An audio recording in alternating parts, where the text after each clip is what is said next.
Hello students, आप पढ़ रहे हैं class 12 biology chapter 5 molecular basis of inheritance. आज हम लोग पढ़ेंगे इस चैप्टर की नवी टॉपिक ह्यूमन जीनोम प्रोजेक्ट के बारे में।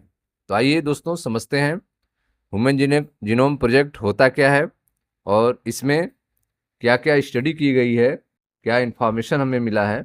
आइए स्टार्ट करते हैं।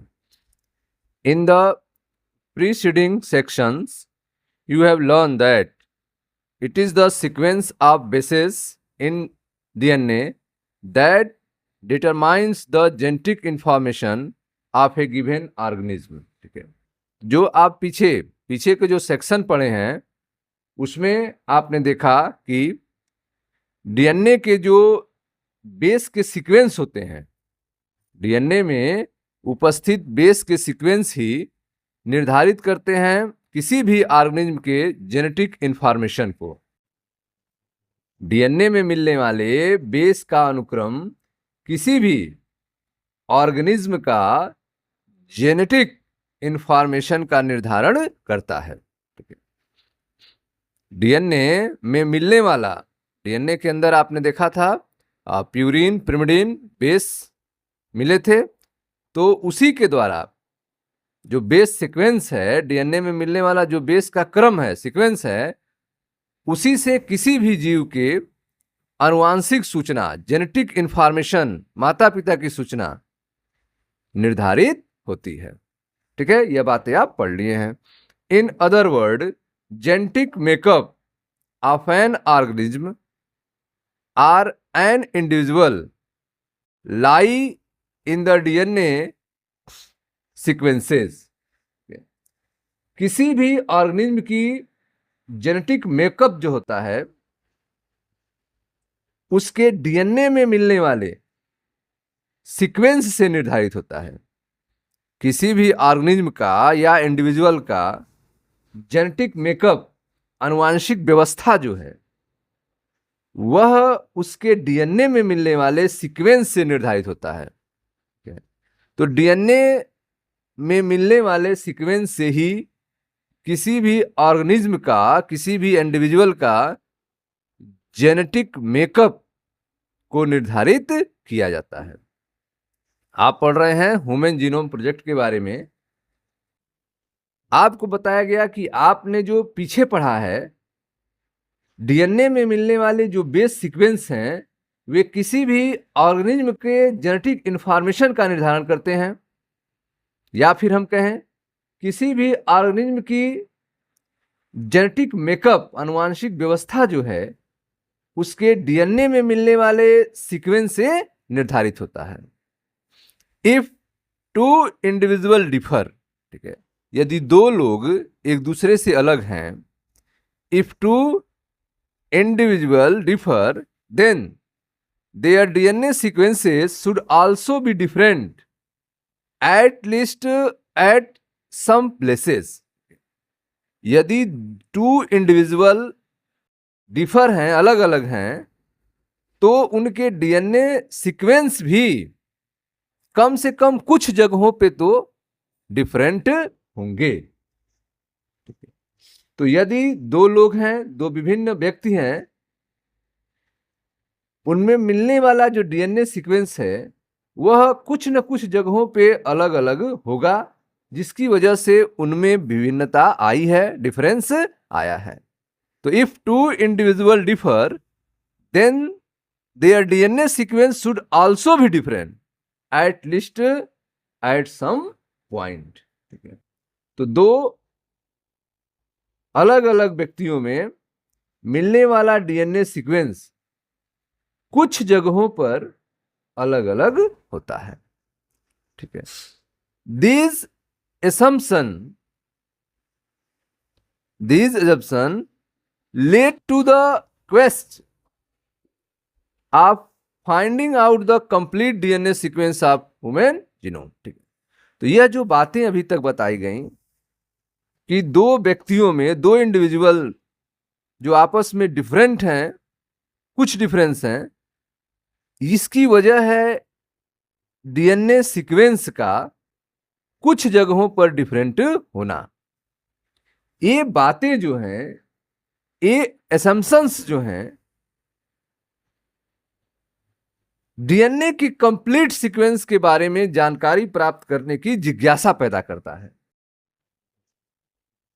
ये कल्पनाएं ह्यूमन जीनोम में मिलने वाले कंप्लीट डीएनए सीक्वेंस के बारे में पता लगाने के लिए विवश करता है। These assumptions led to the quest of finding out the complete DNA sequence of human genome. उपरोक्त बातें ह्यूमन जीनोम में मिलने वाले कंप्लीट डीएनए सीक्वेंस के बारे में पता लगाने के लिए विवश करता है। With the establishment of genetic engineering technique, ठीक है, where it was possible to isolate and clone any piece of DNA and availability of simple and fast technique for determining DNA sequences, a very ambitious project of sequencing human genome was launched in the year 1990. तो आप देख रहे हैं कि with the establishment of genetic engineering technique, genetic engineering technique के विकास से जो development हुआ जेनेटिक इंजीनियरिंग टेक्निक्स का, जिसके माध्यम से, जिससे संभव हो सका, where it was possible to isolate, जिससे यह संभव हुआ कि हम सेल से डीएनए को आइसोलेट कर लें, सेल से डीएनए को अलग कर लें, and clone any piece of DNA, और डीएनए के किसी भी टुकड़े का हम क्लोन बना लें। इसके लिए availability of simple and fast technique for determining sequences, इसके लिए जो उपलब्ध सिंपल और फास्ट टेक्निक्स थे डीएनए सीक्वेंस को निर्धारित करने के लिए, तो आप देख रहे हो कि जेनेटिक इंजीनियरिंग टेक्निक के माध्यम से यह संभव हो पाया कि डीएनए को सेल से अलग किया जाए, डीएनए के किसी भी पीस का क्लोन बनाया जाए। इसके लिए सिंपल और फास्ट टेक्निक डीएनए सीक्वेंस को निर्धारित करने के लिए बने। A very ambitious project sequencing human genome was launch in the year 1990, और बहुत ही महत्वाकांक्षी एम्बिशियस प्रोजेक्ट, बहुत ही महत्वाकांक्षी प्रोजेक्ट को, जो कि ह्यूमन जीनोम के सीक्वेंस करने के लिए था, 1919 में लॉन्च किया गया। 1990 में 1990 में लॉन्च किया गया। तो आप देख रहे हैं कि जेनेटिक इंजीनियरिंग टेक्निक के विकास से किसी भी डीएनए पीस को अलग करना और क्लोन किया जा सकता है। डीएनए सीक्वेंस को शीघ्र ही जानने के लिए simple technique and fast technique के डेवलपमेंट से 1990 में ह्यूमन जीनोम के सीक्वेंस को पता लगाने के लिए एक एम्बिशियस, एक महत्वाकांक्षी योजना की शुरुआत हुई। ठीक है, आप पढ़ रहे हैं ह्यूमन जीनोम प्रोजेक्ट के बारे में। आपको बताया गया कि आपने जो प्रीसीडिंग सेक्शन में पढ़ा है, पिछले खंड में जो आपने पढ़ा कि डीएनए में मिलने वाले बेस का सीक्वेंस किसी भी ऑर्गेनिज्म का जेनेटिक इंफॉर्मेशन को निर्धारित करते हैं, या फिर हम कहें कि किसी भी ऑर्गेनिज्म की जेनेटिक मेकअप, आनुवांशिक व्यवस्था उसके डीएनए में मिलने वाले सीक्वेंस से निर्धारित होती हैं। दो डिफरेंट इंडिविजुअल में मिलने वाला डीएनए सीक्वेंस कुछ जगहों पर अलग अलग होता है, भिन्न भिन्न होता है। ये जो एसम्पशंस थे, ये जो एजम्पशंस थे, जो कल्पनाएं थी, ये ह्यूमन जीनोम में मिलने वाले कंप्लीट डीएनए सीक्वेंस के बारे में पता लगाने के लिए विवश करती हैं। ठीक है। जेनेटिक इंजीनियरिंग टेक्निक जो है, जेनेटिक इंजीनियरिंग टेक्निक के डेवलपमेंट से किसी भी डीएनए पीस को अलग करना व क्लोन किया जा सकता है। डीएनए सीक्वेंस को शीघ्र, ठीक है, फास्ट जानने के लिए सिंपल टेक्निक्स के डेवलपमेंट से 1990 में ह्यूमन जीनोम के सीक्वेंस को पता लगाने के लिए एक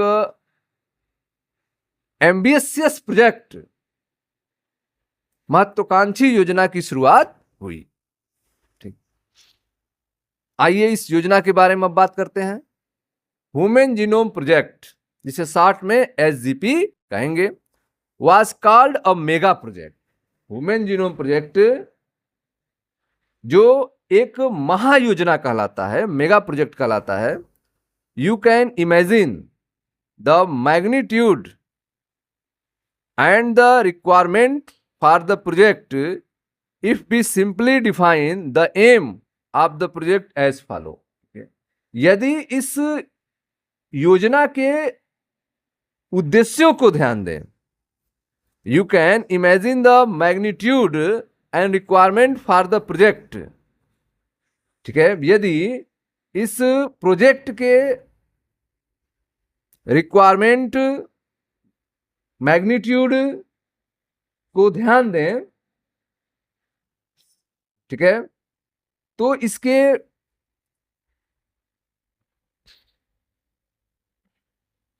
विस्तार के लिए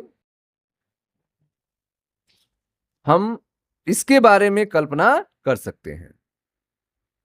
देखें ध्यान से, human genome project was called mega project. Human genome project को एक महायोजना कहते हैं।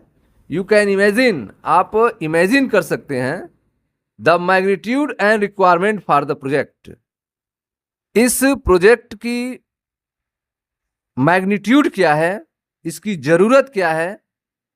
If we simply define the aim of the project follow, यदि हम इस प्रोजेक्ट को सिंपली रूप से डिफाइन करें तो इसमें क्या होगा, आइए देखते हैं। Human genome is said to have approximately 3 into 10 power 9 base pair। Human genome की अगर बात करें तो ह्यूमन जीनोम में जो बेस पेयर मिलते हैं वह लगभग 3 into 10 power 9 बेस पेयर मिलते हैं। And if the cost of sequencing required is $3 पर बेस पेयर। ठीक है, तो यदि एक बेस पेयर को सीक्वेंस करने में जो खर्च होगा, कॉस्ट होगा, वह $3 है। The estimate cost in the beginning, यह प्रारंभ में खर्च होने वाले पैसे हैं, कॉस्ट हैं। ह्यूमन जीनोम में जो नंबर ऑफ बेस पेयर की संख्या है वो 3 into 10 power 9 है, और एक बेस के बारे में जो पता करने का खर्च है, कॉस्ट है, वह $3 है, जो कि एक कॉस्ट थी, एस्टिमेटिंग कॉस्ट थी स्टार्टिंग में। The total estimate cost of the project would be approximately $9 billion। तो टोटल बेस पेयर के बारे में जानकारी प्राप्त करने के लिए, सीक्वेंसिंग करने के लिए जो टोटल खर्च होगा वह $9 billion होगा। $9 billion, 900 करोड़ रुपए। एस्टिमेट वैल्यू जो है 3 into 10 power 9 बेस पेयर के बारे में जानकारी प्राप्त करने के लिए जो खर्च आएगा वह 900 करोड़ रुपए आएगा, जिसे हम $9 billion। तो आप देख रहे हो कि मानव जीनोम योजना जो है, ह्यूमन जीनोम प्रोजेक्ट जो है, वह एक मेगा प्रोजेक्ट है, महायोजना है। और यदि इस योजना के उद्देश्य को ध्यान दें तो इसके विस्तार और आवश्यकता के बारे में कल्पना कर सकते हैं आप। Human genome project was called mega project. You can imagine and magnitude and requirement, और इसकी जरूरत क्या है प्रोजेक्ट की, if we simply define the aim of the project as follow. अगर हम सिंपल में डिफाइन करें कि इसका एम क्या है प्रोजेक्ट का, तो आगे हम ही बता रहे हैं अभी इसका एम क्या है। खर्च के बारे में पहले बात करें। Human genome is said to have approximately 3 × 10⁹ base pair. Human genome में लगभग 3 × 10⁹ बेस पेयर हैं, और यदि and if the cost of sequencing required is $3 पर बेस पेयर, $3 एक बेस पेयर के सीक्वेंस करने में खर्च हो, ठीक है, तो the estimate cost in the beginning, यह एस्टिमेट कॉस्ट है स्टार्टिंग में, the total estimate cost of the project would be approximately $9 billion. तो टोटल जो खर्च आएगा इस प्रोजेक्ट में वह लगभग $9 बिलियन आएगा, 900 करोड़ रुपए। फर्दर, ठीक है, अब जो सूचनाएं मिलेंगी उसको स्टोर करना है, ठीक है, उसको स्टोर करने के लिए कितनी बुक की आवश्यकता होगी इसके बारे में देखें। Further, if the obtained sequences were to be stored in type from in books, ठीक है, प्राप्त सीक्वेंसेस को अगर हम बुक के में स्टोर करें, बुक में छपवाएं। Further, if obtain sequences were to be store in typed from in book, जो भी सूचनाएं मिली हैं उसको बुक में टाइप कराया जाए। And if each page of book contain 1000 letters, और एक पेज पे, हर पेज पे यदि 1000 लेटर को टाइप कराया जाए, and each book contain 1000 page, और एक बुक में 1000 पेज हों, then 3300 such books would be required to store the information of DNA sequence from a simple human cell। तो एक सिंपल ह्यूमन सेल्स के डीएनए सीक्वेंस के इंफॉर्मेशन को store करने के लिए यदि एक पेज पे 1000 शब्दों को छापा जाए, लिखा जाए, और एक बुक 1000 पन्नों की हो, तो ऐसे 3300 बुक की जरूरत होगी सिंगल ह्यूमन सेल के डीएनए सीक्वेंस के सूचनाओं को स्टोर करने के लिए, ठीक है। तो आप देख रहे हैं कि डीएनए सीक्वेंस को अगर हम टाइप करें, बुक में स्टोर करें,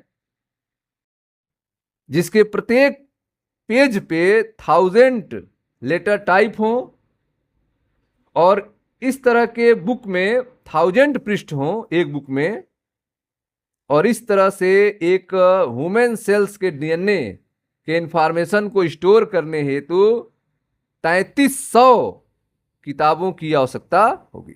3300 किताब तैयार हो जाएंगे, जिसमें एक एक किताब एक 1000 पन्ने का होगा, और एक पन्ने पर जो लेटर टाइप होंगे वह 1000 लेटर टाइप होंगे।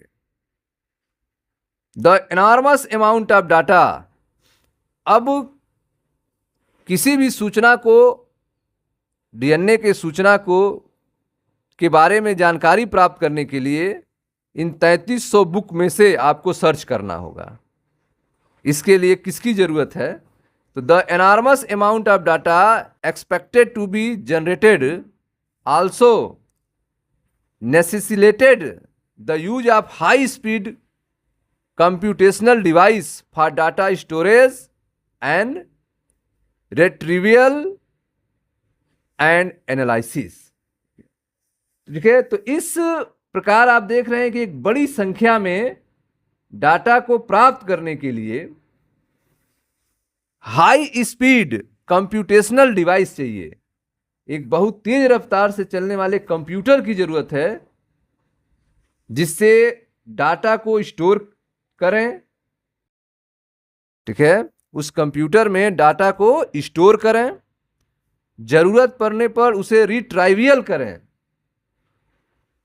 ठीक है, उसे रिट्राइवियल करें एंड एनालिसिस करें।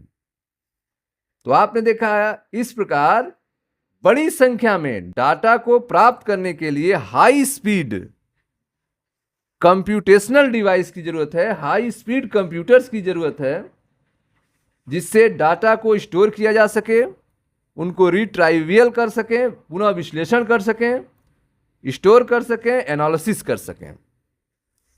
SGP was closely associated with the rapid development of a new area in biology called bioinformatics। तो SGP जो है क्लोजली एसोसिएटेड, SGP जो है वह जुड़ी हुई है बायोलॉजी के एक तेजी से डेवलप होते एरिया से, जिसे हम बायो इन्फॉर्मेटिक्स कहते हैं। बायो इन्फॉर्मेटिक्स जो है एक बायोलॉजी का ब्रांच है, जिसमें हम लोग,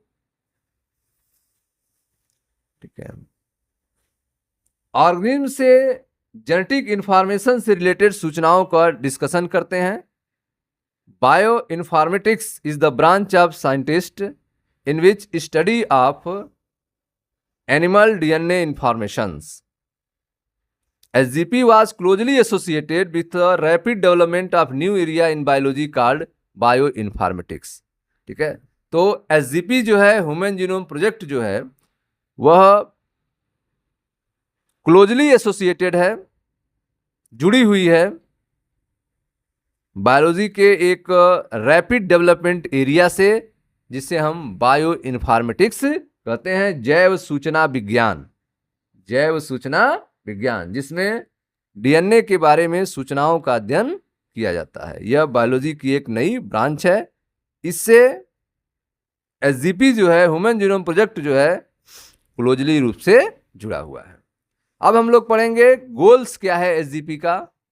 goals of SGP, human genome project के लक्ष्य क्या है, टारगेट क्या है।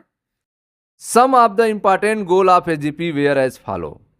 कुछ यहाँ पे इंपॉर्टेंट टारगेट्स दिए गए हैं।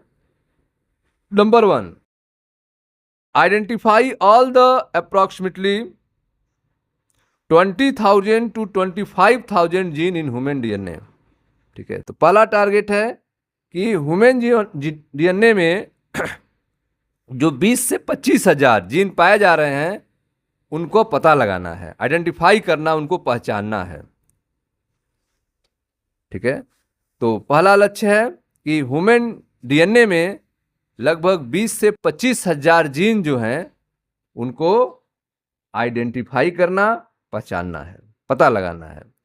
Determine the sequences of the 3 billion chemical base pair that makeup human DNA। ठीक है, तो ह्यूमन DNA के लिए जो 3 बिलियन केमिकल बेस पेयर हैं उनके सीक्वेंस को, उनके क्रम को निर्धारित करना है। ठीक है, तो SGP के टारगेट्स क्या हैं, गोल्स क्या हैं। तो पहला गोल्स आपने देखा, यह ह्यूमन DNA में मिलने वाले लगभग 20 से 25,000 सभी जीनों के बारे में पता लगाना है। दूसरा टारगेट, ह्यूमन DNA में मिलने वाले 3 बिलियन जो बेस पेयर हैं, केमिकल बेस पेयर हैं, उनके सीक्वेंस को निर्धारित करना। Store this information in database, इन सूचनाओं को डाटाबेस के रूप में स्टोर करना। ठीक है, जो 20 से 25,000 जीन्स हैं ह्यूमन DNA में, उनको आइडेंटिफाई करना, 3 बिलियन केमिकल बेस पेयर हैं उनके सीक्वेंस को निर्धारित करना, और इनसे जो सूचनाएं मिलेंगी उनको डाटाबेस के रूप में स्टोर करना। Third, improve tool for data analysis. ठीक है, डाटा एनालिसिस करने के लिए सूचनाओं को, ठीक है, जल्दी समझने के लिए टूल्स को डेवलपमेंट करना, इंप्रूव करना। जो भी टूल्स हैं, टेक्निक्स हैं, उनको इंप्रूव करना, यह भी SGP का टारगेट है। Improve tools for data analysis. Transfer related technology to other sector such as industries. तो ट्रांसफर रिलेटेड टेक्नोलॉजी को भी डेवलप करना है, जैसे कि इंडस्ट्रीज में transfer related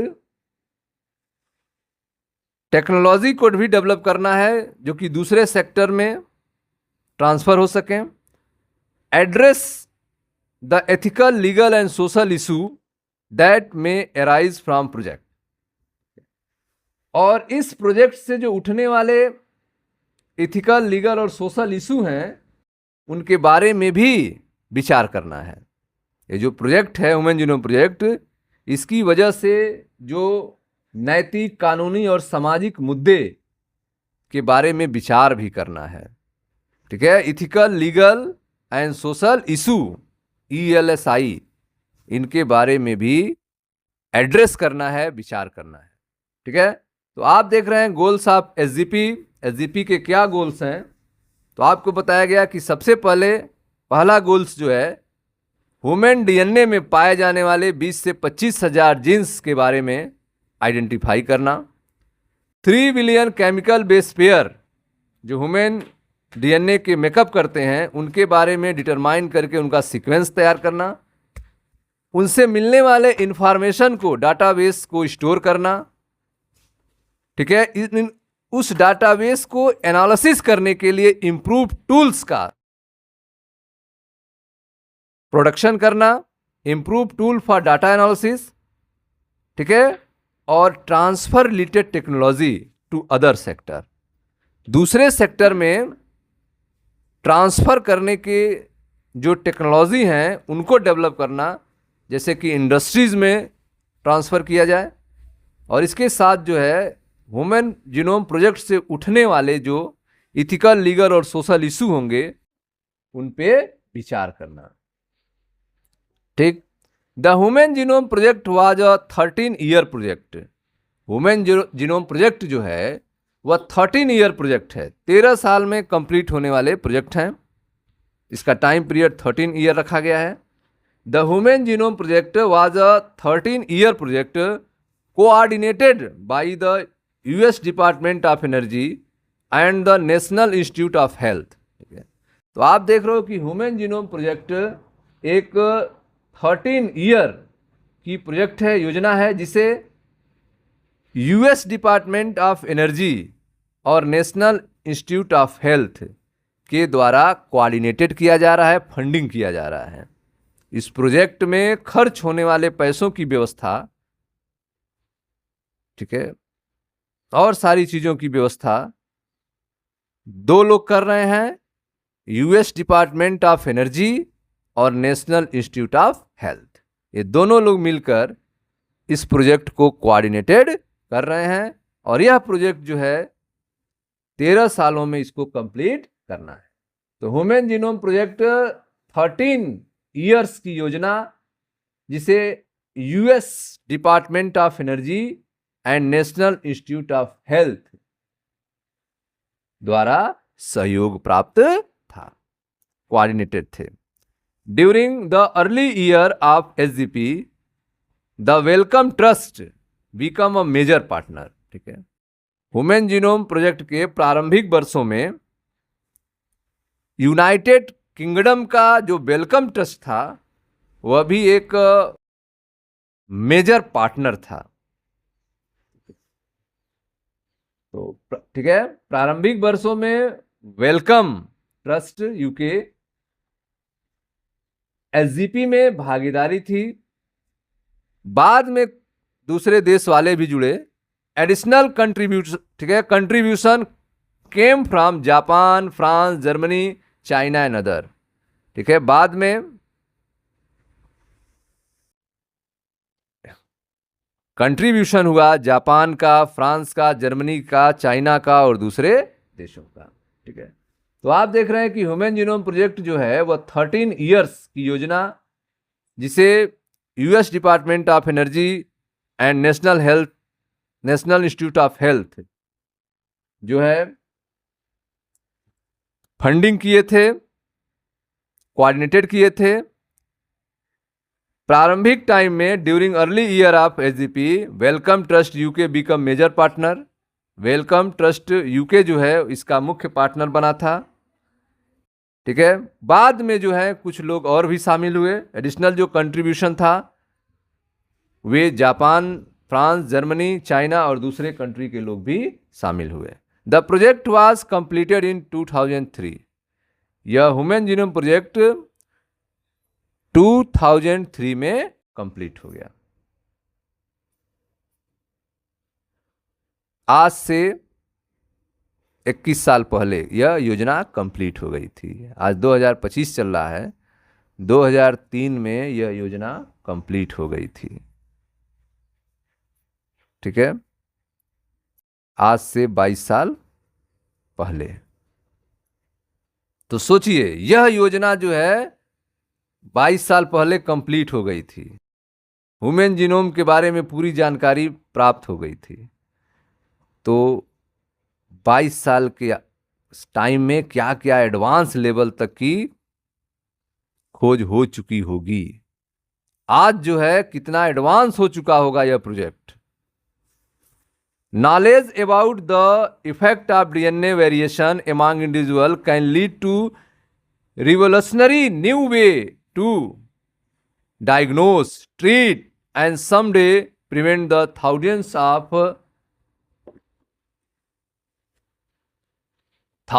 of disorder that affect human being। तो आप देख रहे हैं कि knowledge about the effect of DNA variation, DNA variation के बारे में जानकारी मिलने से ह्यूमंस में मिलने वाले हजारों डिससिमिलरिटीज के बारे में पहचानने, उपचार करने और कुछ हद तक उनको रोकने में सहायता मिली है। Knowledge about the effect of DNA variation among individuals, लोगों में डीएनए वेरिएशंस के बारे में जानकारी प्राप्त होने से can lead to revolutionary new way. ठीक है, एक नया तरीका इजाद हुआ है जांच में, डायग्नोस करने में, इलाज करने में। ठीक है, सम डे प्रिवेंट, और डिजीज को रोकने में।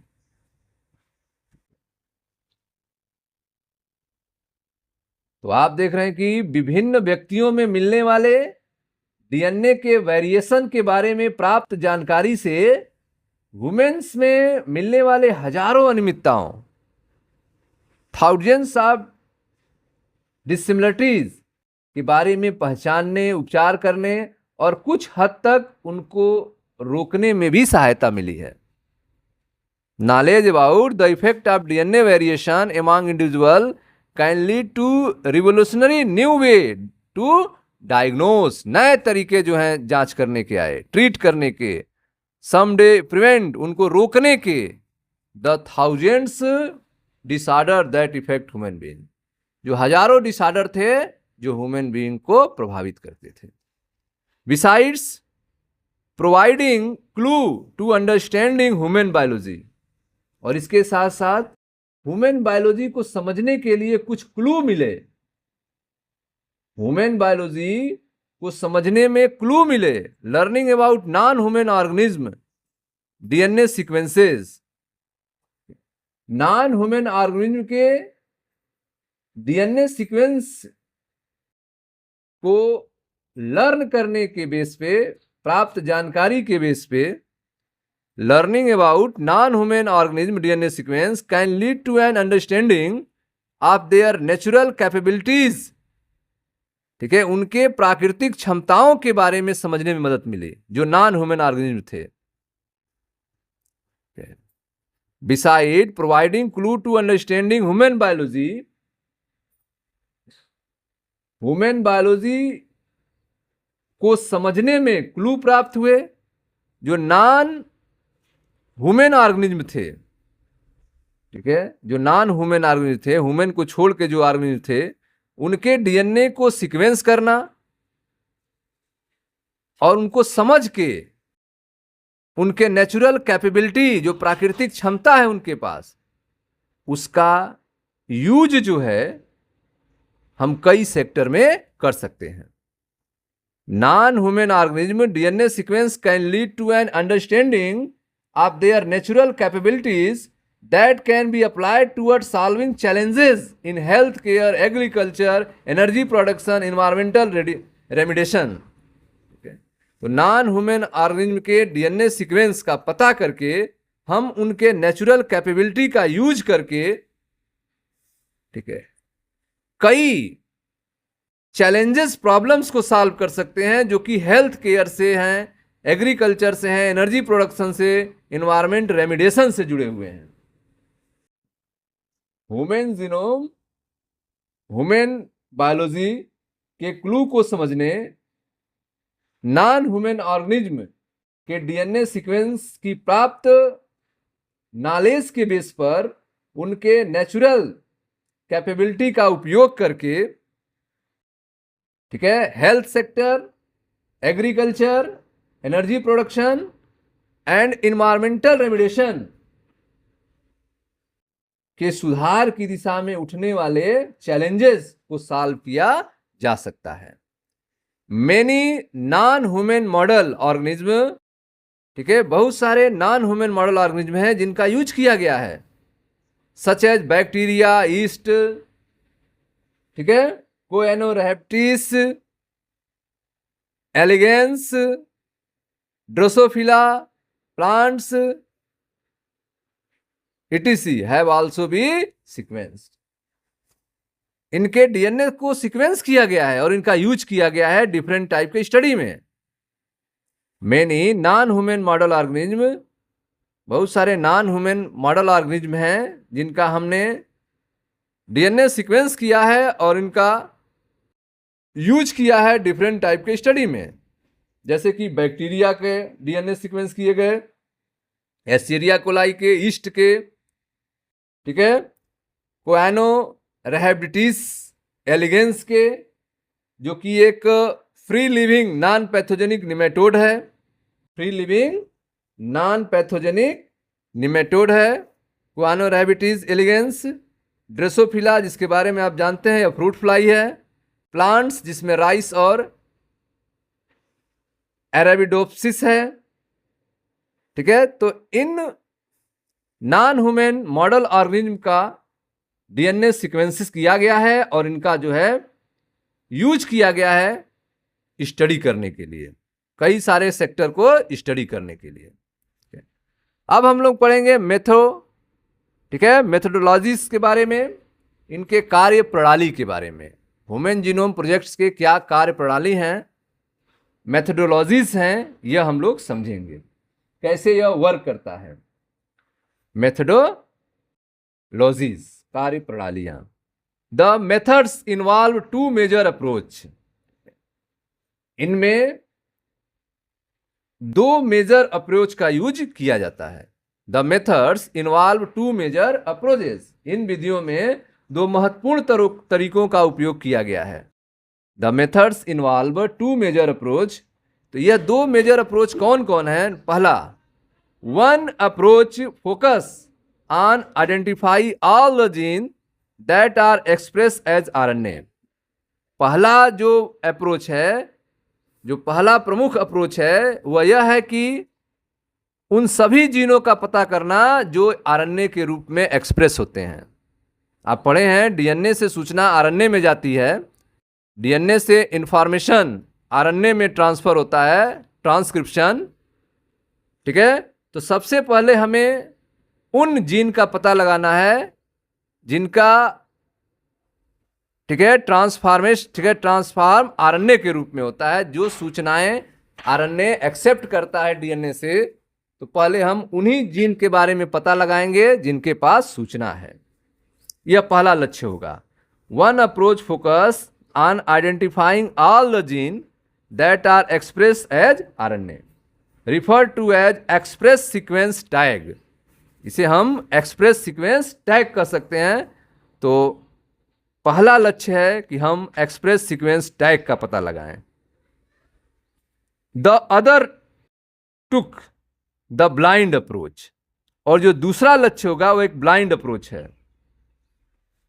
The simply sequencing the whole set of DNA, ठीक है, ह्यूमन के पूरे डीएनए को सीक्वेंस किया जाए, पूरे जीनोम को सीक्वेंस किया जाए।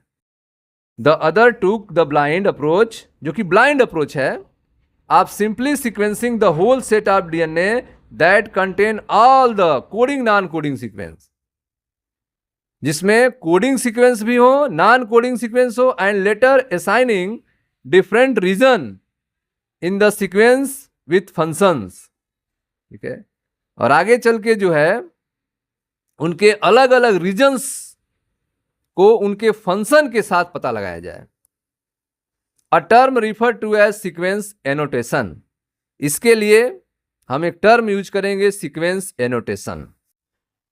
The method involve two major approach, methodology में जो मेथड है उसमें टू मेजर अप्रोच हैं। पहला जो अप्रोच होगा वह एक्सप्रेस सीक्वेंस टैग का, और दूसरा होगा सीक्वेंस एनोटेशन, ठीक है। कार्य प्रणाली के बारे में आप पढ़ रहे हैं, तो आपने देखा कि इन मेथड्स में दो महत्वपूर्ण तरीकों का उपयोग किया गया। जो वन अप्रोच था, जो पहला प्रयास था, उन सभी जीन जो आरएनए के रूप में एक्सप्रेस होते हैं उनके बारे में ध्यान देना, पता लगाना, जिसे हम एक्सप्रेस सीक्वेंस टैग कहेंगे।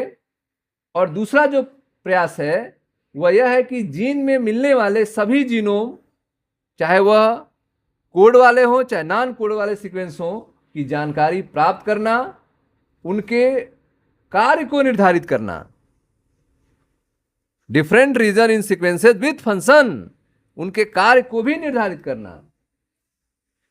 जिसे हम सीक्वेंस एनोटेशन टर्म देंगे, सीक्वेंस एनोटेशन कहेंगे, ठीक है। तो इस तरह से जो टू मेजर अप्रोच थे, पहला था एक्सप्रेस सीक्वेंस टैग और दूसरा था sequence annotation.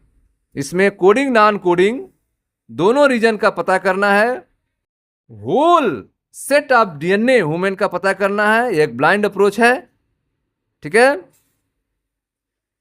Non coding coding sequence का पता करना है और उनके कार्य का भी पता करना है, जिसे हम सीक्वेंस एनोटेशन कहेंगे। For sequencing the total DNA from a cell is isolated,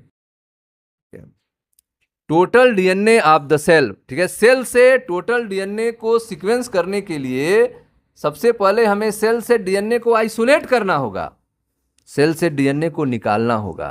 for sequencing, sequencing के लिए क्या करेंगे, the total DNA from a cell is isolated, cell से टोटल डीएनए को आइसोलेट किया जाएगा, अलग किया जाएगा। And converted into random fragment, और इनको छोटे छोटे टुकड़ों में रैंडम फ्रेगमेंट्स में तोड़ा जाएगा, कन्वर्ट किया जाएगा। And converted into random fragment of relatively smaller sizes, ठीक है।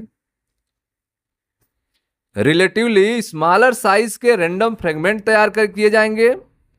And clone its suitable host using specialised vector, ठीक है। और सुटेबल होस्ट की मदद से इसका क्लोन किया जाएगा स्पेशलाइज्ड वेक्टर से।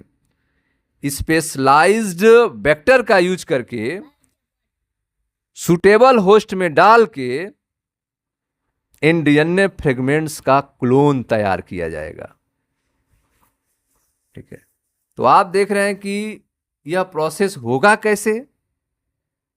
तो सीक्वेंसिंग करने के लिए पहले टोटल डीएनए को सेल से आइसोलेट करना होगा, निकालना होगा, फिर इनको रैंडम फ्रेगमेंट्स में जो कि स्मॉलर साइज के होंगे, रिलेटिवली स्मॉलर साइज के होंगे, कन्वर्ट करना होगा, ठीक है। स्मॉलर साइज के डीएनए फ्रेगमेंट्स तैयार करने होंगे। And clone in suitable host, और इनका एक सुटेबल होस्ट में स्पेशलाइज्ड वेक्टर के यूज करके क्लोन कराया जाएगा, कॉपी तैयार कराया जाएगा। Recall DNA is a very long polymer, आपको पता है कि डीएनए जो है एक लॉन्ग पॉलीमर होता है। And there are technical limitation in sequencing a very long piece of DNA, ठीक है। इस लॉन्ग पीस ऑफ डीएनए को सीक्वेंस करने में बहुत सारी टेक्निकल लिमिटेशंस हैं, इसलिए डीएनए को हमें फ्रेगमेंट करना है, डीएनए को छोटे छोटे टुकड़ों में तोड़ना पड़ेगा, क्योंकि डीएनए एक लॉन्ग पॉलीमर होता है और इसके लॉन्ग पीस ऑफ डीएनए को सीक्वेंस करना संभव नहीं है, टेक्निकल लिमिटेशन है। इसलिए हमें पहले सेल से डीएनए को आइसोलेट करना होगा, फिर इस डीएनए को स्मॉलर साइज में रैंडम फ्रेगमेंट, छोटे छोटे टुकड़े तैयार करने होंगे और इसे सुटेबल होस्ट में स्पेशलाइज्ड वेक्टर के माध्यम से डाल के क्लोन तैयार करना होगा। इसके बारे में आप पढ़ेंगे बायोटेक्नोलॉजी में, ठीक है। The cloning resulted into amplification of each piece. Cloning के बाद जो तैयार होगा, ठीक है, उसका एम्प्लीफिकेशन होगा, वो बड़े रूप में दिखेगा। जैसे अभी हमने डीएनए के छोटे छोटे टुकड़े किए हैं, लेकिन जो क्लोन करने के बाद जो तैयार होगा वह एम्प्लीफाइड हो जाएगा, वो एम्प्लीफिकेशन हो जाएगा, वो बड़ा होके दिखेगा। The cloning resulted into amplification of each piece of DNA fragment so that it subsequently could be sequence with easy. ठीक है, तो क्लोनिंग के कारण डीएनए के हर पीस का, हर डीएनए फ्रेगमेंट्स का एम्प्लीफिकेशन हो जाएगा, वह बड़े रूप में चला जाएगा और जिसको हम आसानी से सीक्वेंस कर सकते हैं। तो आप देख रहे हैं कि वर्क मेथड्स में हमें दो मेजर अप्रोच होगा। पहला आपने देखा एक्सप्रेस सीक्वेंस टैग और फिर सीक्वेंस एनोटेशन।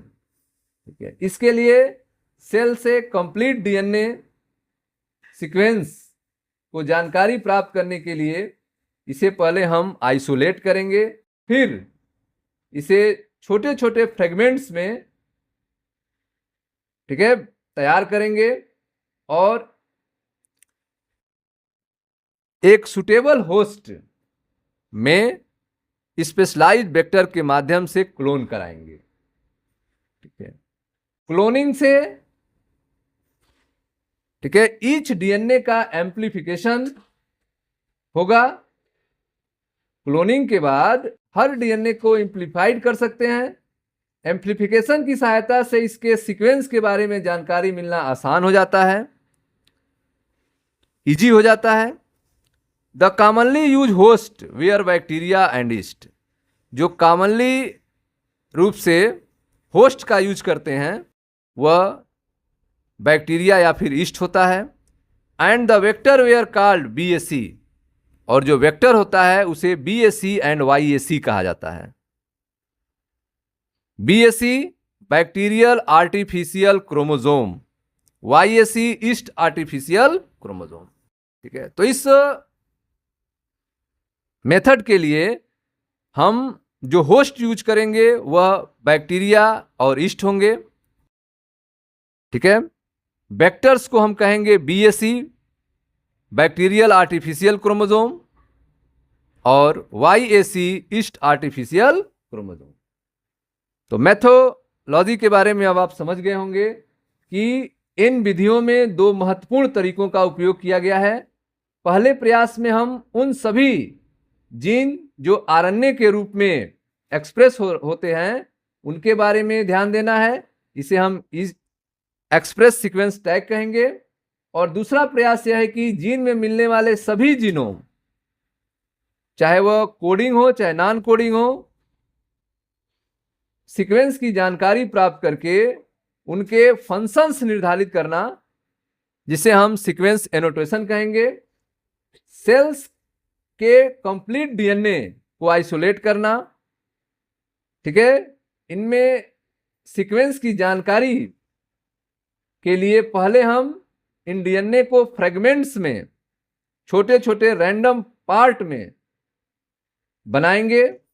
इन छोटे छोटे रैंडम पार्ट को, ठीक है, एक स्पेशलाइज्ड वेक्टर के माध्यम से होस्ट में भेज देते हैं।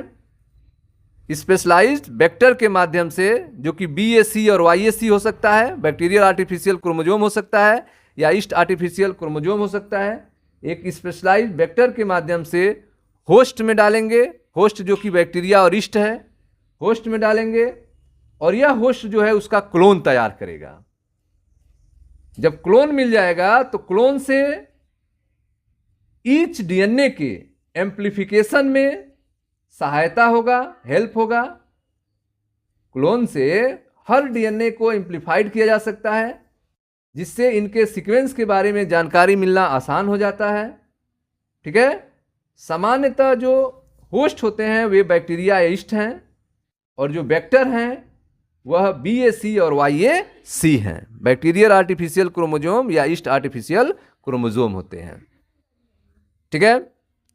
The fragment were sequence using automated DNA sequencer. जो फ्रेगमेंट्स हैं, जो डीएनए के टुकड़े हैं, उनको सीक्वेंस कौन करेगा? उनको फिर सीक्वेंस से लाइन से सरियाएगा कौन? तो इसके लिए हम ऑटोमेटेड डीएनए सीक्वेंसर का यूज करते हैं, जो ऑटोमेटिक रूप से काम करेगा।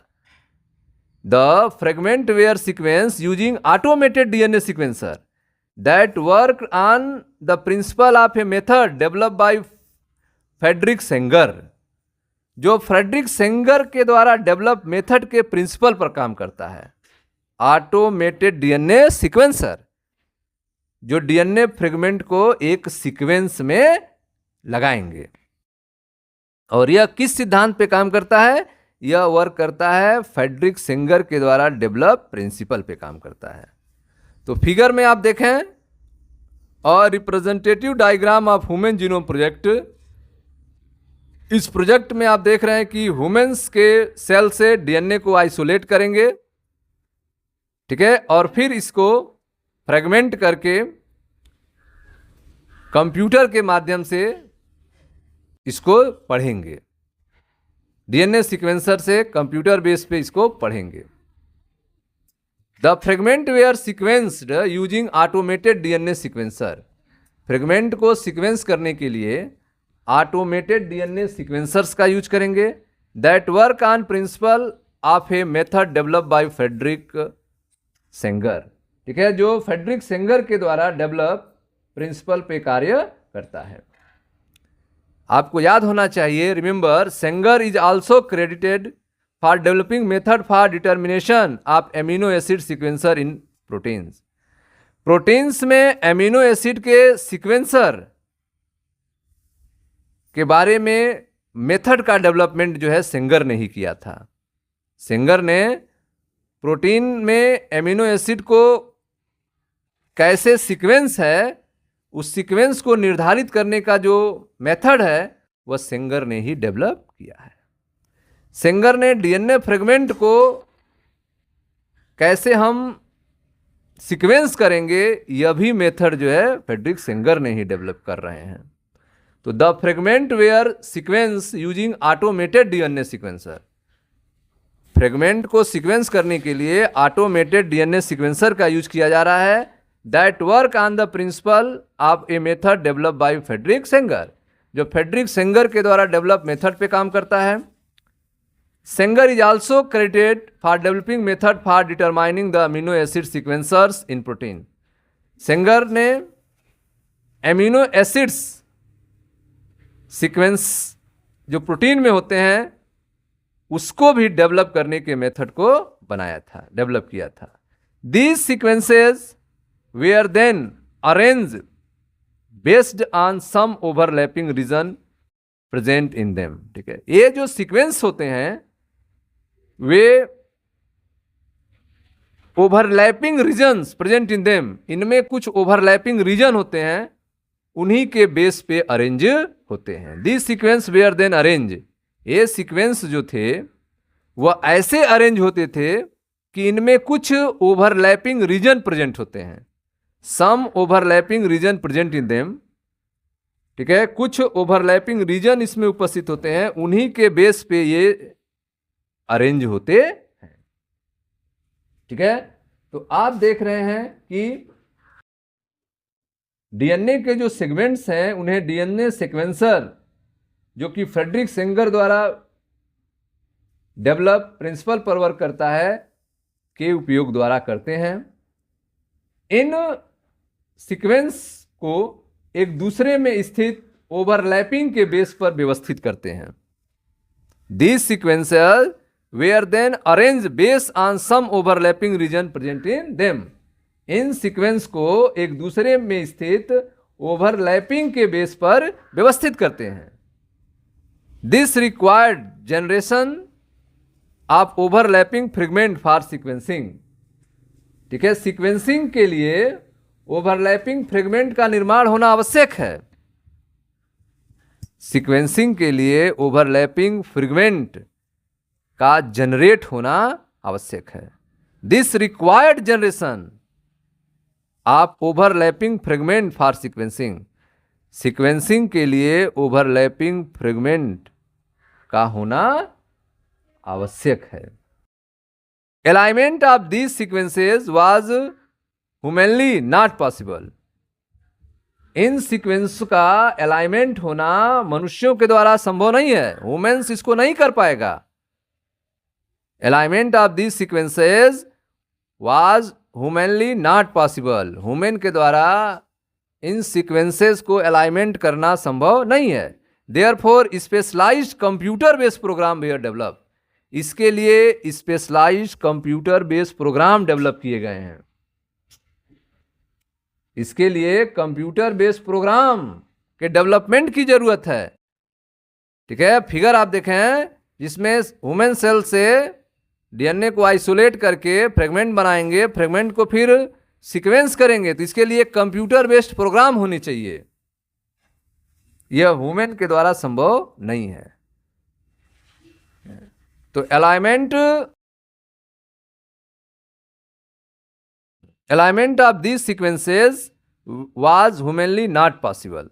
Therefore specialised computer based program were develop. ठीक है, these sequences were subsequently annotated and were assigned to each chromosome। ठीक है, तो इस कारण से कंप्यूटर बेस्ड सीक्वेंस के माध्यम से इन सीक्वेंस का, ठीक है, एवरी क्रोमोसोम के साथ निर्धारित किया गया। These sequences were subsequently annotated and were assigned to each chromosome। इस सीक्वेंस को हर क्रोमोसोम के साथ एनोट किया गया, असाइन किया गया। तो इन सीक्वेंस को मनुष्यों के द्वारा सीक्वेंस करना, अलाइनमेंट करना संभव नहीं है। इस कारण से कंप्यूटर आधारित प्रोग्राम के डेवलपमेंट की जरूरत है। बाद में इन सीक्वेंस का, ठीक है, this sequence were subsequently annotated. बाद में इन सीक्वेंस को एनोट किया गया and were assign each chromosome. ठीक है, और प्रत्येक क्रोमोसोम के साथ निर्धारित किया गया। इन्हें प्रत्येक क्रोमोसोम के साथ जोड़ा गया। The sequences of chromosome 1 was completed only in May 2006। तो आप देख रहे हो कि क्रोमोसोम नंबर 1 का सीक्वेंस जो है मई 2006 में कंप्लीट हुआ। This was the last of the 24 human chromosome. यह, ठीक है, ह्यूमन्स के 24 क्रोमोसोम में अंतिम था। 22 ऑटोसोम्स एंड XY जो थे सेक्स क्रोमोसोम थे। तो सबसे लास्ट में कौन सा कंप्लीट हुआ? क्रोमोसोम नंबर 1, जो मई 2006 में कंप्लीट हुआ है। ठीक है, 2003 में ह्यूमन जीनोम प्रोजेक्ट कंप्लीट हो गया था, लेकिन यह क्रोमोसोम नंबर 1 जो था, इसके बारे में जानकारी जो है 2006 में पूरी तरह से कंप्लीट हुआ। यह बचा था, इसका कंप्लीशन नहीं हो पाया था। ठीक है, तो आप देख रहे हैं कि यह सीक्वेंसिंग प्रोसेस जो है वह एक कंप्यूटर बेस्ड प्रोग्राम पर आधारित होगी। ठीक है, बाद में इन सीक्वेंस को एनोटेशन करके एवरी क्रोमोसोम के साथ निर्धारित किया जाएगा। क्रोमोसोम नंबर 1 को 2006 के मई मंथ में कंप्लीट किया गया। This was the last of the 24 human chromosome. ठीक है, यह 24 ह्यूमन क्रोमोसोम का अंतिम था, लास्ट था। 22 autosome and XY to be sequence. ठीक है, 22 ऑटोसोम को भी सीक्वेंस किया गया और XY को भी सीक्वेंस किया गया।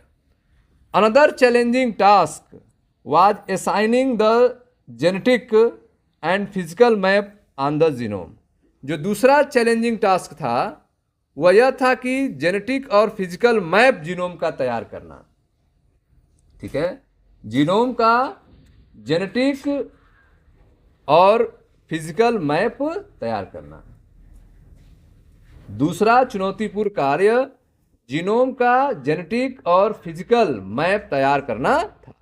This was generated using information on polymorphism of restriction endonuclease recognition site. ठीक है, तो आप देख रहे हो कि जो polymorphism restriction endonuclease recognition sites जो हैं को पता लगाना, उनके बारे में इंफॉर्मेशन इकट्ठा करना, and some repetitive DNA sequence known as microsatellite. और कुछ रिपीटेटिव डीएनए सीक्वेंस हैं, कुछ ऐसे डीएनए सीक्वेंस हैं जो बार बार रिपीट होते हैं, जिन्हें हम माइक्रोसैटेलाइट कहते हैं। ठीक है, उसके बारे में पता करना। तो आप देख रहे हैं कि जो दूसरा चुनौतीपूर्ण कार्य है वह जीनोम का जेनेटिक और फिजिकल मैप तैयार करना, polymorphism of restriction endonuclease recognition site. ठीक है, और जो माइक्रोसैटेलाइट हैं, जो रिपीटेटिव डीएनए सीक्वेंस हैं, उनके बारे में जानकारी प्राप्त करना। माइक्रोसैटेलाइट्स क्या हैं? One of the application of polymorphism in repetitive DNA sequence shall be explained in the next section of DNA fingerprinting। ठीक है, डीएनए फिंगरप्रिंटिंग में आप देखेंगे कि पॉलीमॉर्फिज्म इन रिपीटेटिव डीएनए सीक्वेंस का क्या यूज होता है, यह हम लोग डीएनए फिंगरप्रिंटिंग में पढ़ेंगे। तो another challenging task was assigning the genetic and physical map of the genome. दूसरा जो चैलेंजिंग टास्क था वह जेनेटिक और फिजिकल मैप तैयार करना जीनोम का। ठीक है, this was generated using information. ठीक है, यह जो था एक जनरेटेड यूजिंग इंफॉर्मेशन था on polymorphism of restriction endonuclease recognition site and some repetitive DNA sequence known as microsatellite. ठीक है, यह जनरेटेड यूजिंग इंफॉर्मेशन थे जो कि polymorphism of restriction endonuclease recognition site के रूप में और माइक्रोसैटेलाइट के रूप में थे। कौन थे? जो फिजिकल मैप थे, जेनेटिक मैप थे। जेनेटिक और फिजिकल मैप में हमें क्या जानकारी मिलती है? तो जेनेटिक और फिजिकल मैप में हमें जानकारी मिलेगी, ठीक है, कुछ साइट के बारे में, और वह साइट होंगे polymorphism of restriction endonuclease recognition site and some repetitive DNA sequence होंगे जिन्हें हम माइक्रोसैटेलाइट कहेंगे। इन दोनों के माध्यम से हमें जेनेटिक मैप मिलेगा, जेनेटिक एंड फिजिकल मैप तैयार होगा जीनोम का। ठीक है, अब हम लोग पढ़ेंगे silent feature of human genome. Human genome के साइलेंट फीचर क्या हैं, मुख्य विशेषताएं क्या हैं, इनके बारे में। तो आइए पढ़ते हैं silent feature of human genome के बारे में। Some of the salient observation draw from human genome project are as follow. ठीक है, कुछ ह्यूमन जीनोम प्रोजेक्ट के साइलेंट फीचर यहाँ पे बताए गए हैं। Number 1, the human genome contain 3164.7 million base pair.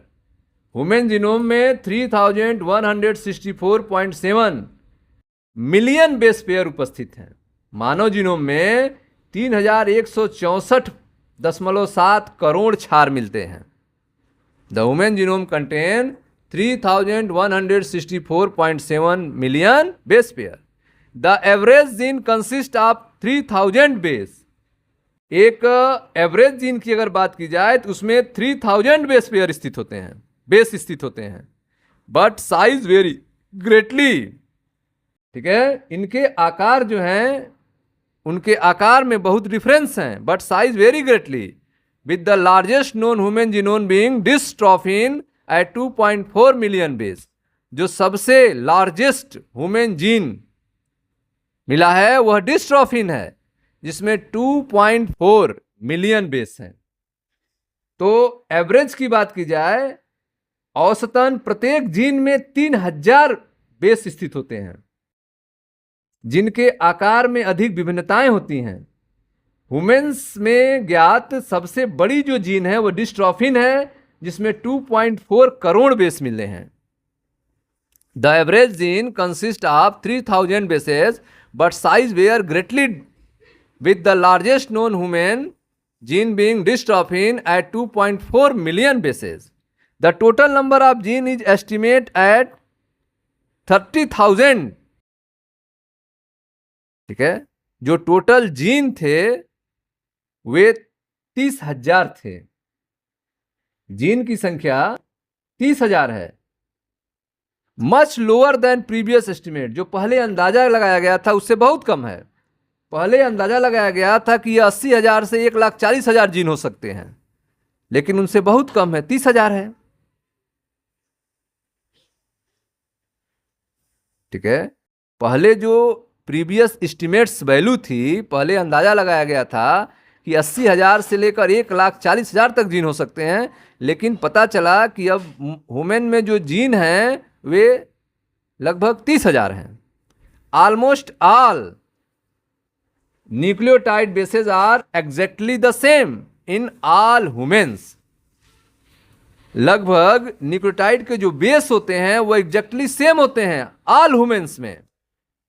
99.9% जो हैं सभी ह्यूमन्स में जो बेस हैं वो एग्जैक्टली सेम होते हैं न्यूक्लियोटाइड के।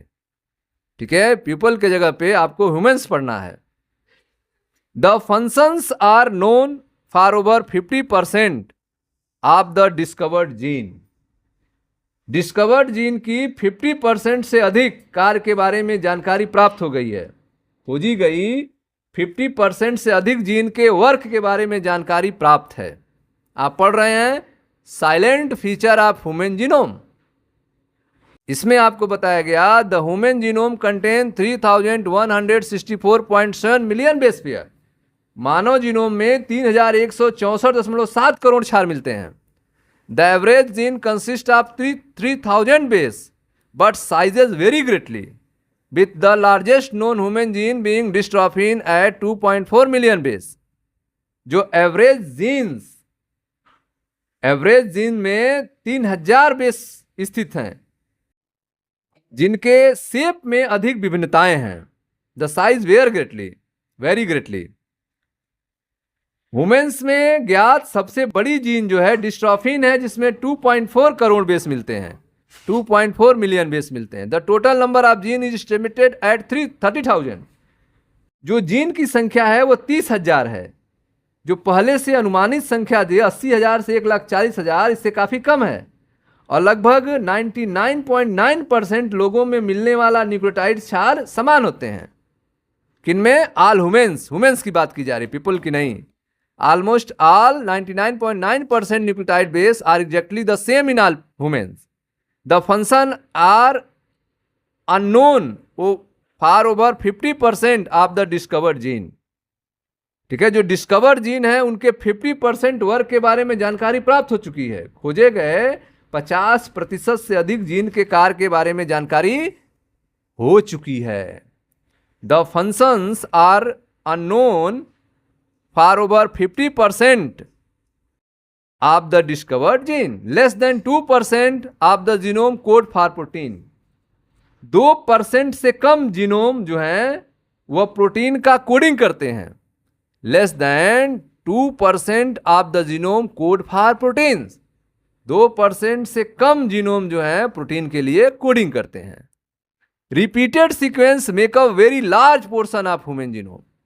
जो रिपीटेड सीक्वेंस हैं, जो बार बार रिपीट होते हैं, वे ह्यूमन जीनोम का एक बहुत बड़ा हिस्सा बनाते हैं। माइक्रोसैटेलाइट।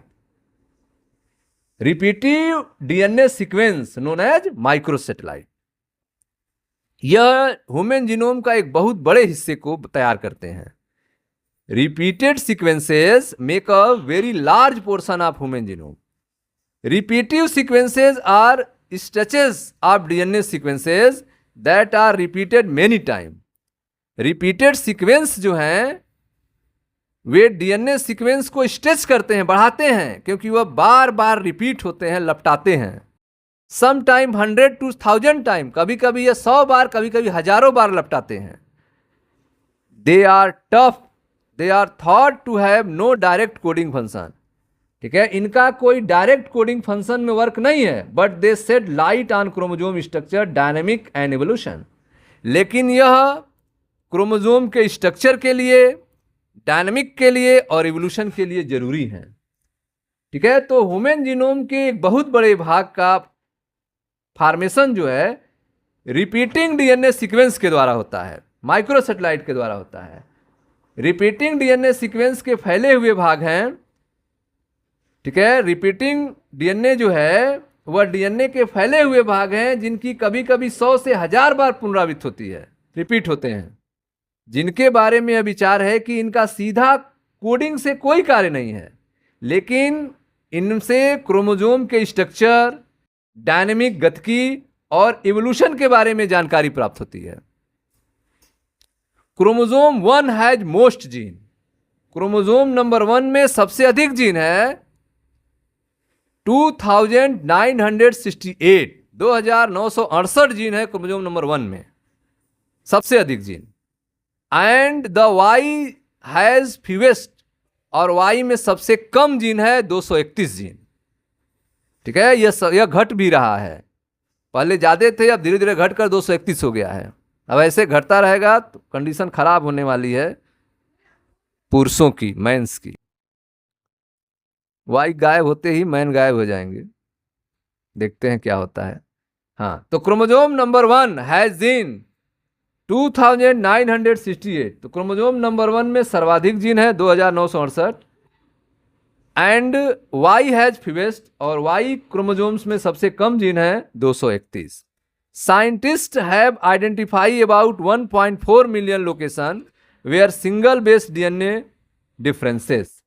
साइंटिस्ट ने ह्यूमन्स में लगभग 1.4 मिलियंस जगहों का पता लगाए हैं जहां पर सिंगल बेस पेयर मिलते हैं, जहां पे सिंगल बेस हैं, जिन्हें हम एनएसपीएस कहते हैं, सिंगल न्यूक्लियोटाइड पॉलीमॉर्फिज्म कहेंगे। तो ह्यूमन्स में 1.4 मिलियन लोकेशन ऐसे हैं जहां पे सिंगल बेस डीएनए है।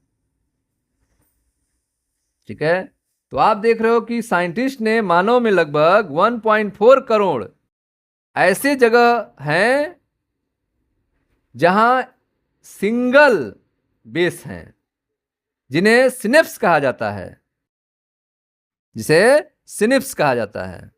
Scientist have identify about 1.4 million location where single base DNA differences.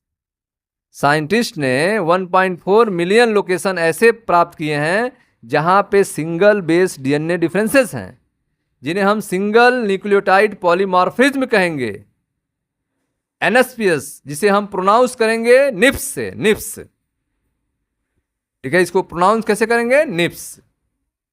तो अकर इन ह्यूमन्स, तो ह्यूमन्स में 1.4 मिलियन लोकेशन ऐसे हैं जहां पे सिनिप्स पाए जाते हैं, सिंगल न्यूक्लियोटाइड पॉलीमॉर्फिज्म पाया जाता है। दिस इंफॉर्मेशन प्रोमिसेस टू ठीक है, revolutionise the process of finding chromosomal location for disease associated sequences and tracing human history. ठीक है, तो ये जो इंफॉर्मेशन है क्रोमोसोम के बारे में, उन जगहों का जो डिजीज से रिलेटेड हैं सीक्वेंस, ह्यूमन हिस्ट्री का पता लगाने में सहायक हैं, इसके बारे में जानकारी एकत्र करने में काफी सहयोग प्रदान किया है। This information promises to revolutionize the process of finding chromosomal location for disease associated sequence. ये जो सूचनाएं हैं इसके माध्यम से क्रोमोसोम पे डिजीज एसोसिएटेड सीक्वेंस की जानकारी प्राप्त हुई एंड ट्रेसिंग ह्यूमन हिस्ट्री, और इससे हम ह्यूमन हिस्ट्री को भी ट्रेस कर सकते हैं, मानव विकास के बारे में भी जानकारी प्राप्त कर सकते हैं। ठीक है, तो उपरोक्त जानकारी से क्रोमोसोम में उन जगहों जो डिजीज एसोसिएटेड हैं उनके सीक्वेंस ह्यूमन हिस्ट्री का पता लगाने में सहायक है के बारे में जानकारी एकत्र करने में काफी सहयोग प्रदान किया है।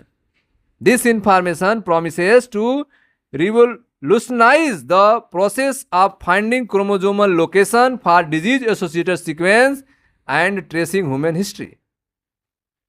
ठीक है, तो निप्स के माध्यम से हम क्रोमोसोम पे डिजीज एसोसिएटेड सीक्वेंस और ह्यूमन हिस्ट्री के बारे में जानकारी प्राप्त कर सकते हैं। ठीक है, ये था आपका silent feature of human genome के बारे में। एप्लीकेशन एंड फ्यूचर चैलेंज क्या है, एसजीपी का क्या एप्लीकेशंस हो गए और फ्यूचर चैलेंज क्या होंगे। ठीक है, deriving meaningful knowledge from DNA sequences will define research through the coming decades leading to our understanding of biological system। DNA sequence से प्राप्त सार्थक जानकारी और शोध से आने वाले दशक में जैविक तंत्र को समझने में काफी आसानी रही है। Deriving meaningful knowledge from DNA sequences, DNA sequences के बारे में meaningful knowledge will define research through coming decades।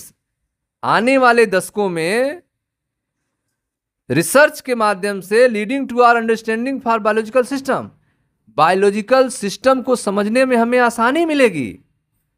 आने वाले दशकों में हम बायोलॉजिकल सिस्टम को डीएनए सीक्वेंस के माध्यम से आसानी से समझ पाएंगे। Deriving meaningful knowledge from the DNA sequences, DNA sequence के बारे में जानकारी प्राप्त होने से आने वाले दशकों में हम बायोलॉजिकल सिस्टम को और अच्छे तरीके से समझ पाएंगे। Deriving meaningful knowledge from the DNA sequences will define research through the coming decades leading to our understanding of biological system। DNA sequence से प्राप्त मीनिंगफुल जानकारी और रिसर्च से आने वाले दशकों में बायोलॉजिकल सिस्टम को समझने में काफी आसानी रही। This enormous task will require the expertise and creativity of tens of thousands of scientist from varied disciplines in both the public and private sector worldwide. इस बृहद कार्य को पूर्ण करने में विश्व के सार्वजनिक और असार्वजनिक क्षेत्रों के कई हजार विभिन्न क्षेत्रों के विशेषज्ञों और रचनाकारों का योगदान रहा। This enormous task will require, इस एनॉर्मस टास्क के लिए किनकी जरूरत थी। This enormous task will require the expertise and creativity of tens of thousand of scientist from varied discipline in both the public and private sector worldwide. पूरे विश्व के public और प्राइवेट सेक्टर से, ठीक है, हजारों साइंटिस्ट जो कि डिसिप्लिन के रूप में वर्क करते हैं उनकी जरूरत पड़ी। ठीक है, इस बृहद कार्य को कंप्लीट करने में विश्व के सार्वजनिक और असार्वजनिक क्षेत्रों के कई हजार डिफरेंट एरियाज के विशेषज्ञ और रचनाकारों का योगदान रहा। One of the greatest impact of having the SG sequences may well be enabling a radically new approach in biological research। SG sequence का सबसे महत्वपूर्ण प्रभाव यह रहा कि बायोलॉजिकल रिसर्च में, ठीक है, एक नए एरिया की शुरुआत हुई, एक नए अप्रोच का समावेश हो सका, एक नए टेक्निक का यूज हो सका। One of the greatest impact of having SG sequences में well enabling a radically new approach in biological research. SG sequence का सबसे महत्वपूर्ण प्रभाव यह रहा कि बायोलॉजिकल रिसर्च में मूलतः एक नए आयाम का समावेश हो सका। In the past researchers study one और a few gene at a time. ठीक है, पहले के जो रिसर्चर थे वो एक समय में एक या कुछ ही जीन का अध्ययन कर पाते थे। With whole genome sequences and new high throughput technology we can approach questions systematically. ठीक है, हम होल जीनोम सीक्वेंस के माध्यम से new high throughput technology, नए नए टेक्नोलॉजी के माध्यम से we can approach question systematically, हम सिस्टमैटिक क्वेश्चंस की तरफ बढ़ेंगे और उनका आसानी से आंसर दे सकेंगे। With whole genome sequences and new high throughput technology we can approach question systematically and on a much broader scale. ठीक है, तो आप देख रहे हैं कि पहले के जो रिसर्चर थे एक समय पर एक या कुछ ही जीन के बारे में अध्ययन कर पाते थे। कंप्लीट जीनोम सीक्वेंस और नए टेक्निक के बेस पर अब काफी व्यापक लेवल पे व्यवस्थित तरीके से उठने वाले प्रश्नों को सॉल्व करने में सहायता मिली है। ठीक है, तो आप देख रहे हैं कि कंप्लीट डीएनए सीक्वेंस से और नए टेक्निक्स के बेस पर अब जो है काफी व्यापक स्तर पर व्यवस्थित तरीके से उठने वाले क्वेश्चंस को सॉल्व करने में सहायता मिली है। They can study all the gene in a genome. इससे जीनोम में मिलने वाले सभी जीन्स के बारे में अध्ययन किया जा सका। They can study all the gene in the genome. इससे जीनोम में मिलने वाले सभी जीन के बारे में स्टडी किया जा सका। For example, all the transcript in a particular tissue or organ or tumor or how tens of thousands of genes and protein work together in interconnected network to, ठीक है, orchestrate the chemistry of life। ठीक है, तो विशेष जो tissue हैं, special tissues, particular tissues या फिर argon या फिर ट्यूमर में मिलने वाले सभी, ठीक है, मिलने वाले सभी जीन, ट्रांसक्रिप्ट और प्रोटीन्स जो आपस में जुड़े हैं वह कैसे कार्य कर रहे हैं, इनके बारे में जानकारी से जीवन के केमिस्ट्री को वांछनीय बनाने में उपयोगी रहा। जीवन के केमिस्ट्री को इंटरकनेक्ट करने में, अपने लिए यूजफुल बनाने में उपयोगी रहा। ठीक है, तो आपने देखा कि विथ होल जीनोम सीक्वेंसेस, पूरे जीनोम का सीक्वेंस करने से, new high throughput technology, पूरे जीनोम को सीक्वेंस करना, इसके लिए जो नए नए टेक्नोलॉजी आए हैं वे we can approach question systematically. ठीक है, जो प्रश्न उठ रहे थे उनको आसानी से सॉल्व किया जा सकता है। ठीक है, तो लेकिन पहले क्या था, in past researches study one और few gene at a time. Past के जो रिसर्चर थे वह एक समय में एक या कुछ ही जीनों को अध्ययन कर पाते थे, लेकिन अब विथ होल जीनोम सीक्वेंसेस, अब पूरे जीनोम का सीक्वेंस किया जा सकता है and new high throughput technology. ठीक है, और इसके लिए जो है नए तेजी से वर्क करने वाली टेक्नोलॉजी हैं जिनके माध्यम से we can approach question systematically, जिससे हम उन क्वेश्चनों को अप्रोच कर सकते हैं, उन क्वेश्चनों को सॉल्व कर सकते हैं and on much better scale. ठीक है, हम उन क्वेश्चनों को और अच्छे तरीके से सॉल्व कर सकते हैं, उनका आंसर दे सकते हैं। They can study all the gene in a genome. हम जीनोम के सभी जीन का स्टडी कर सकते हैं। For example, all transcript in a particular tissue, एक पर्टिकुलर टिश्यू का हम पूरे ट्रांसक्रिप्ट का स्टडी कर सकते हैं, एक आर्गन के, एक ट्यूमर के, how tens of thousands of gene and protein work together, कैसे, ठीक है, सैकड़ों हजारों जीन्स काम करते हैं, कैसे प्रोटीन एक साथ काम करते हैं, कैसे वो एक दूसरे पर जुड़े हुए हैं, इनका हम स्टडी कर सकते हैं। All the transcript in a particular tissue or organ or tumour and how tens of thousands of gene and protein work together, कैसे जीन और प्रोटीन एक दूसरे के साथ काम करते हैं, in interconnected network or orchestrate the chemistry of life.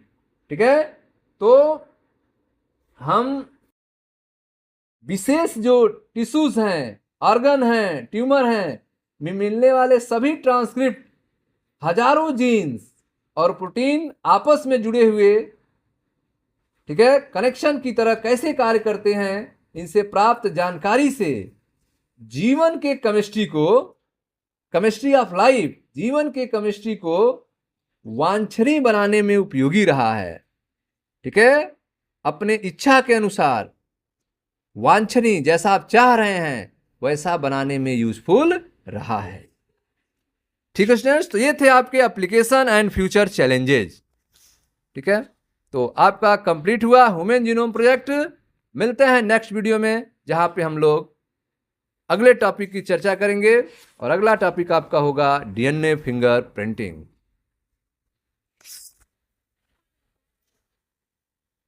पापा, थैंक यू।